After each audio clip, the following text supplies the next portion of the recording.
नमस्कार साथियों, आज हम लोग पेड़ पौधों के भाग जो होते हैं मुख्य रूप से 5 भाग होते हैं: जड़, तना, पत्ती, पुष्प और फल। तो बारी बारी से इन पांचों भागों के बारे में हम लोग आप को इसका अध्ययन किया जाएगा। पहले देख लेते हैं जड़ के बारे में। जड़ जो होती है ये ज़मीन के नीचे वाला जो भाग होता है, किसी भी पौधे के जो ज़मीन के नीचे वाले भाग को हम जड़ कहते हैं। और जड़ के प्रकार के बारे में हम लोग जानेंगे। जड़ यानी जड़ किसे कहते हैं, तो ये कहा जाएगा कि जड़ वह भाग है जो किसी पेड़ पौधों को स्थिर बनाए रखता है।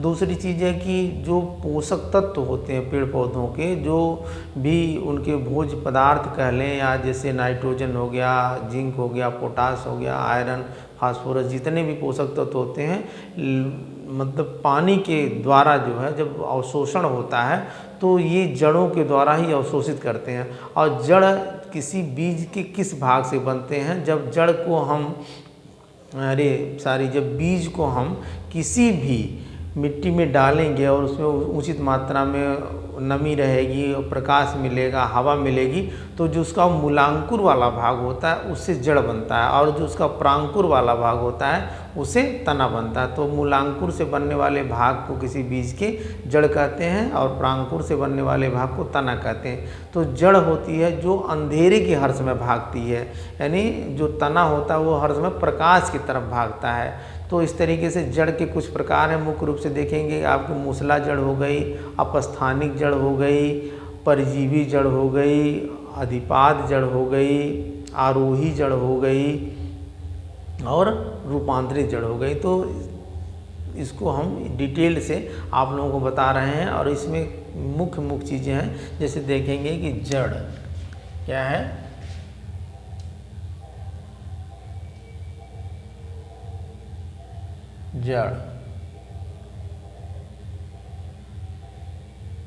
जड़ किसे कहते हैं, यानी मूलांकुर से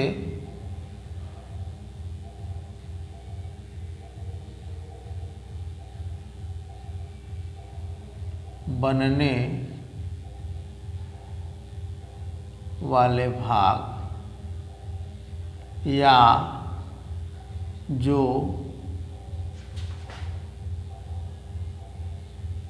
पेड़ पौधों को जमीन में स्थिर बनाए रखता है। यह अंधकार की ओर जाती है। तो 2-3 चीज़ें बस जान लेंगे कि मूलांकुर से बनने वाले भाग, या जो पेड़ पौधों को ज़मीन में स्थिर बनाए रखता है, यह अंधकार की ओर जाता है, और इसके द्वारा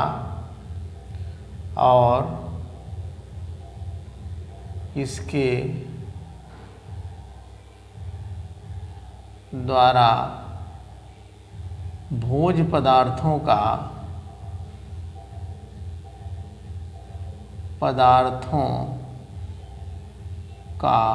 अवशोषण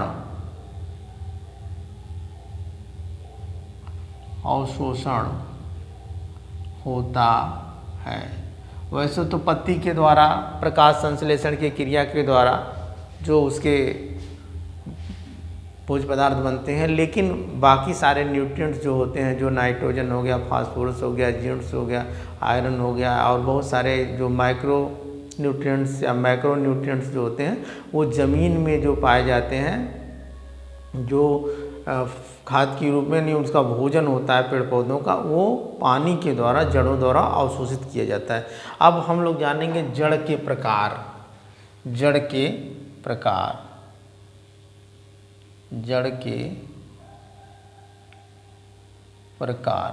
टाइप ऑफ रूट। अब देखेंगे जड़ मुख्य रूप से 6 प्रकार की होती है। पहली जड़ है मूसला जड़। कौन सी जड़ है? मूसला जड़। मूसला जड़ नाम से ही स्पष्ट है। मूसला मतलब एक बीच में मूसर टाइप निकला रहेगा और किनारे किनारे पतली पतली जड़ें रहेंगी। जिस भी पौधे में एक जड़ जो मोटी होती है, जैसे कोई पौधा आप जब उखाड़ते हैं तो एक जड़ जो होती है बीच में मोटी होती है, तो वो मूसला जड़ होती है। जैसे आप देखेंगे सरसों का पौधा नॉर्मली आप उखाड़ेंगे तो बीच में एक मोटी जड़ होती है। इसकी कन्फर्म करने के लिए इसकी जानकारी कैसे आप कन्फर्म करेंगे कि जो 2 बीजपत्री पौधे हैं, डाइकॉट प्लांट्स होते हैं, वो उसमें मूसला जड़ होती है। जैसे चना हो गया, ये 2 बीजपत्री का, उनके बीज को आप तोड़ेंगे जब तो उसमें 2 दाने निकलेंगे। जैसे चना हो गया, मटर हो गया, सरसों हो गया और आपका अरहर हो गया, ये आम हो गया, जामुन हो गया, नीम हो गया, तो इस तरीके से अमरूद हो गया। तो इसमें क्या होता है कि मूसला जड़ पाई जाती है। मूसला जड़।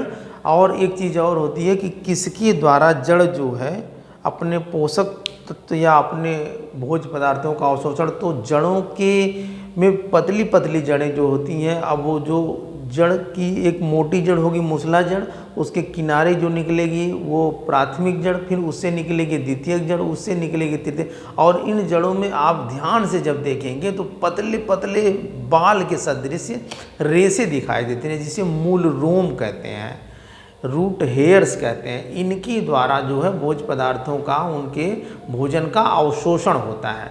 और दूसरी चीज़, जड़ों का जब विकास होता है यानी अंधकार की तरफ, तो उनके क्यों अंदर जैसे घुस जाती हैं जड़ें। अब चूँकि मिट्टी तो ठोस है लेकिन उसमें भी जड़ें घुस जाती हैं। अब ये आप सोचते होंगे कि भैया कैसे घुस जाती, जड़ें इतनी मुलायम होती हैं, वे तोड़ देते हैं टूट जाती हैं। तो उसकी जो किनारे किनारे पोर्शन पे उनके मुंह में यानी मतलब एकदम किनारे वाले भाग में मूल गोप होता है, रूट कैप होता है, उसके द्वारा जो है वो धीरे धीरे धीरे धीरे जो है दबाव बना करके ज़मीन के अंदर घुसती जाती हैं। तो मूल रोम और मूल गैप यानी जड़ को मूल भी कहते हैं। ये भी आप समझेंगे कि मूल रोम और मूल कैप यानी मूल गैप जो है होता है। तो इस तरीके से मूल गोप यानी रूट कैप और रूट हेयर के द्वारा अवशोषण होगा और रूट कैप के द्वारा जो है रगड़ से, वो ज़मीन की रगड़ से जो है जड़ को जो है बचाता है, मिट्टी की रगड़ से वो बचाता है और उसी के द्वारा जो है वो उसका अंदर की तरफ विकास होता जाता है। तो मूसला जड़ मुख्य रूप से आप देखेंगे जिसको कहेंगे रूट कैप, अरे टैप रूट, क्या बोलेंगे, टैप रूट। ये चल नहीं रहा, दूसरा ले लेते हैं।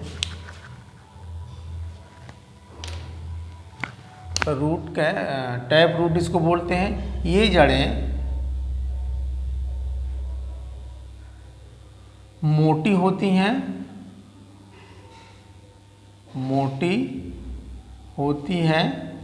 और दूसरी चीज़ होती है कि अंदर मतलब मोटी होती है। जैसे आप इस तरीके से देख लेंगे, एक जड़ है इस तरीके से एक जड़ है, ये अंदर जाएगी, इसके किनारे किनारे ऐसे ऐसे जड़ें निकलेंगी, ऐसे जड़ें निकलेंगी, ऐसे, और इसमें भी फिर ऐसे जड़ें निकल जाएंगी, ऐसे जड़ें निकल जाएंगी, ऐसे। और ये तो ये, और हमने बताया ना कि द्विबीजपत्री में ये जड़ें मोटी होती हैं और बीच वाली जड़ें मोटी होती हैं, किनारे किनारे पतली पतली जड़ें होती हैं। और ये किस में पाई जाती हैं, जैसे चना, मटर, सरसों, अरहर, आम, जामुन और अमरूद। और फिर इसके बाद इन जड़ों में जो ये पाई जाती है प्राथमिक जड़ें, द्वितीयक जड़ें, इनको इसी को कहेंगे मूसला जड़। क्या कहेंगे, मूसला जड़ कहेंगे। दूसरी चीज़ होती है, दूसरा होती है अपस्थानिक जड़। कौन सी जड़,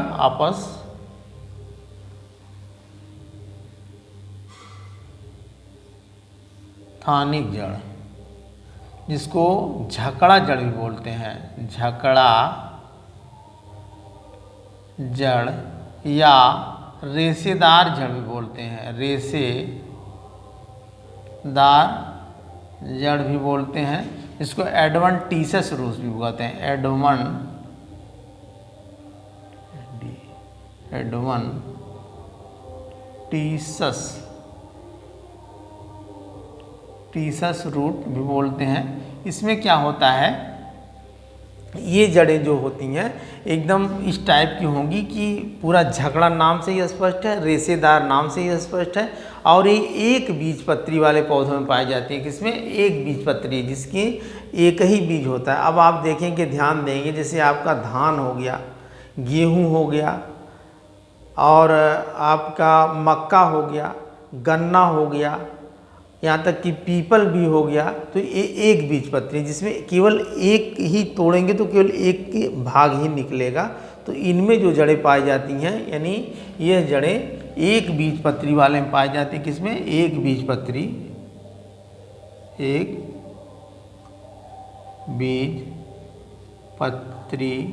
पाई जाती हैं। रेशेदार होती हैं, यानी इस टाइप की, जैसे ये जड़ें नहीं ना, ऐसे ऐसे निकल जाएंगे, ऐसे ऐसे ऐसे ऐसे। किसी भी आप गेहूँ या नहीं, सारी गेहूँ नहीं कह रहे हैं, हाँ गेहूँ को भी या धान को भी उखाड़ के देंगे तो ऐसे ऐसे ऐसे जड़ें निकली रहती हैं, ऐसे ऐसे करके। तो ये हो गई आपकी कौन सी? अपस्थानिक जड़, अपस्थानिक जड़। और ये जड़ें जो है एक बीजपत्री में पाई जाती हैं, और इसमें रेशे होते हैं, और ये जड़ें बहुत गहराई में नहीं जाती हैं। इसमें कोई जड़ ऐसी नहीं होती है जो बीच में मोटी होती है। और ये जड़ें कौन किसमें पाई जाती हैं? जैसे आप देख लेंगे, ये जड़ें जो हैं, जैसे यहाँ दिखा देते हैं, ये जड़ें पाई जाती हैं ये सारी किसमें? धान, गेहूँ, जौ, मक्का और गन्ना और पीपल। अब इसमें भी दो प्रकार की जड़ें हो जाती हैं, जो आपकी नहीं, इसमें नहीं होंगी। इसमें दो प्रकार की जड़ें नहीं होंगी, आगे वाले में होंगी। ये एक बीजपत्री, दूसरा है आपका अपस्थानिक जड़। हाँ, सारी इसी में दो प्रकार की जड़ें हो जाती हैं। कौन कौन की? ये अपस्थानिक जड़ में दो प्रकार की जड़ हो जाती हैं, दो प्रकार की जड़ हो जाती हैं। एक होती है स्तंभ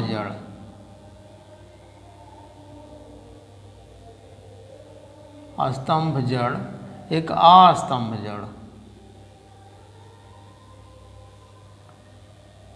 अब स्तंभ जड़ वो होती है जो 90 डिग्री पे निकलती है। जैसे बरगद को आप देखेंगे तो बरगद की जड़ें जब उसकी डाल से 90 डिग्री पे निकलेंगी, यानी बरगद का पेड़ मान लीजिए इस टाइप का है, ये पेड़ है, ऐसे ऐसे ऐसे ऐसे ये बरगद का, और इसकी डाल इस तरीके से निकली हुई है, और यहाँ से एक जड़ ऐसे निकली हुई है, ऐसे लटकी हुई है, तो ये 90 डिग्री पे निकलेगी। तो ये यानी स्तंभ जड़ 90 डिग्री पे निकलती है, किसमें? बरगद पे 90 डिग्री पे निकलती है बरगद में, तो इसको स्तंभ जड़ बोलते हैं। और जिसमें 90 डिग्री पे नहीं निकलती है, 90 डिग्री पे नहीं निकलती है, उसमें जो है ना अस्तंभ जड़ पर, जैसे आप देखेंगे मक्का, गन्ना, कभी कभी डिटेल में पूछ देता है कि स्तंभ और अस्तंभ जड़ें कौन सी होती हैं, तो ये अपस्थानिक जड़ का ही भाग है, और इसमें ये होती है। तीसरा आपका है परजीवी जड़। कौन सा? परजीवी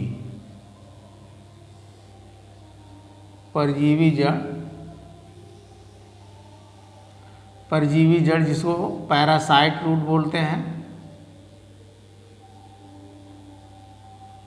कुछ जड़ें ऐसी होती हैं जो दूसरे पेड़ पौधों पे उगती हैं, यानी कुछ पौधे ऐसे होते हैं जो दूसरे पौधों पे उग करके उनसे अपना पूरा भोजन लेते हैं, और इतना लेते हैं भोजन कि यानी उनका अपना कुछ नहीं होता, चाहे वो भोजन लेने का काम उन्हीं पेड़ पौधों से लेते हैं। जैसे अमरबेल का पौधा जो परजीवी जड़ होती है, यानी अमरबेल दूसरे पेड़ पौधों पे वो करके कभी कभी आप देखेंगे कि पूरा उसको छाप लेता है किसी पौधे के ऊपर, और इतना उससे भोजन अवशोषित करेगा कि उतना वो भोजन जितना बनाएगा पूरा ले लेगा, और वो पौधा धीरे धीरे सूख भी जाता है। तो दूसरा है, पर तीसरा हो जाएगा आपका चौथा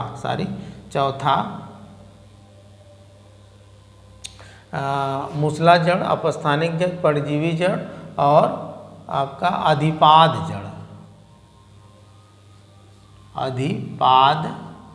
जड़। इसको ईपीफाइट रूट बोलते हैं, ईपीफाइट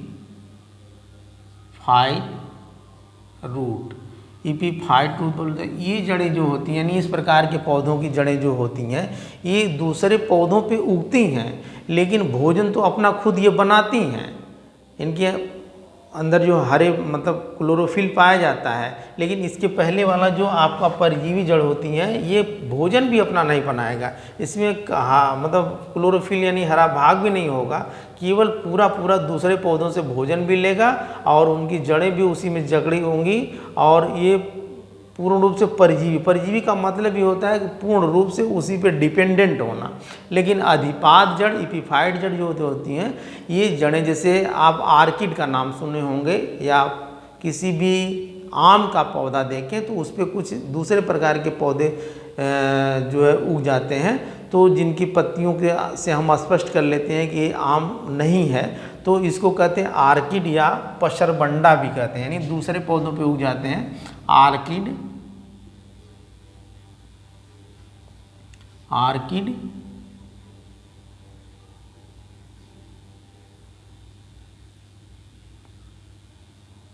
पशरबंडा, ये जो है दूसरे पौधों में उग करके, यानी अपना भोजन तो ये फोटोसिंथेसिस की क्रिया के द्वारा बनाएंगे, लेकिन वो जो है जड़ें उन्हीं पेड़ पौधों के द्वारा जो भोजन का अवशोषण होगा उन्हीं के द्वारा, यानी ये अधिपाद जड़ होती हैं। तीसरी आपकी होती है, तीसरी कह रहे हैं, पांचवी होगी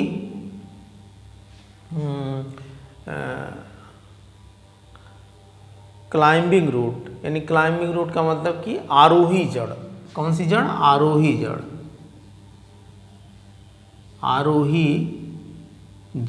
आरोही जड़, इसको क्लाइंबिंग रूट बोलते हैं।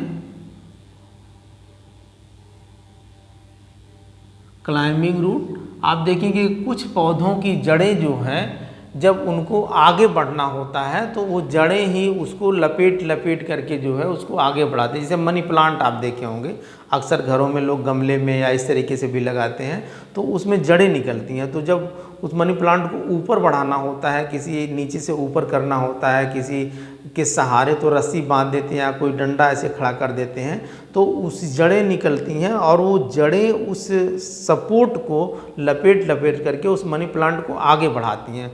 तो इसका उदाहरण हो जाएगा क्लाइंबिंग रूट का मनी प्लांट,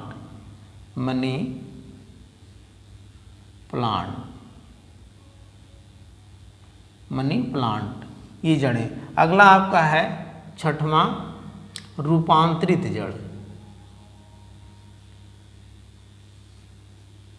रूपांतरित जड़ जिसको कहते हैं मॉडिफाइड रूट।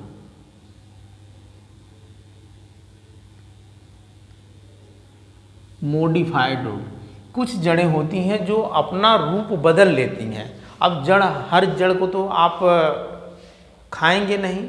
अब कहा जाएगा भाई नीम की जड़ को खाएंगे, अमरूद की जड़ को खाएंगे, नहीं खाएंगे। लेकिन कुछ जड़ें होती हैं जिनको हम खाते हैं, अपना वो रूप बदल लेती हैं। अच्छा, ये चीज़ और होती है, जो जड़ को हम खाते हैं, नहीं जड़ें तो अक्सर कार्नर के रूप में ही नीचे बढ़ेंगी, लेकिन जो खाने वाला जड़ है, जैसे हम जड़ को खाते हैं, जैसे आप देखेंगे कि मूली हो गया, गाजर हो गया और चुकंदर हो गया, सलजम हो गया, शकरकंद हो गया, ये जड़ हैं, ज़मीन के नीचे पाए जाते हैं और जड़ हैं, लेकिन इनको हम खाते हैं। लेकिन इनको समझने के लिए आप कैसे समझेंगे कि इनका जो नीचे का बढ़ने का जो वो होता है वो कोना टाइप होगा।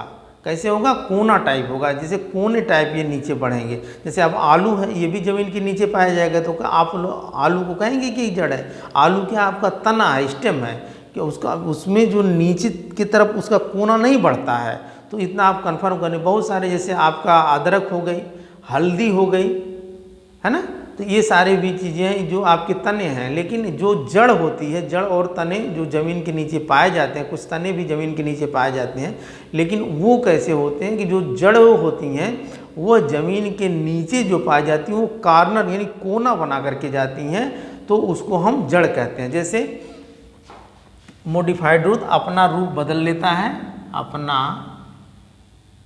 रूप बदल लेती है, जैसे आप देखेंगे गाजर, मूली, शलजम और चुकंदर, शकरकंद को गंजी भी कहते हैं, शकरकंद, और इस प्रकार की जड़ें जो होती हैं इन्हें हम भोजन के रूप में लेते हैं। तो ये जड़ के प्रकार और जड़ के बारे में आप लोगों को ये बेसिक नॉलेज है, इसके आधार पे और डिटेल में हम आप लोगों को पढ़ाएंगे, तो जड़ के बारे में और पढ़ा देंगे। आज के लिए इतना ही, धन्यवाद।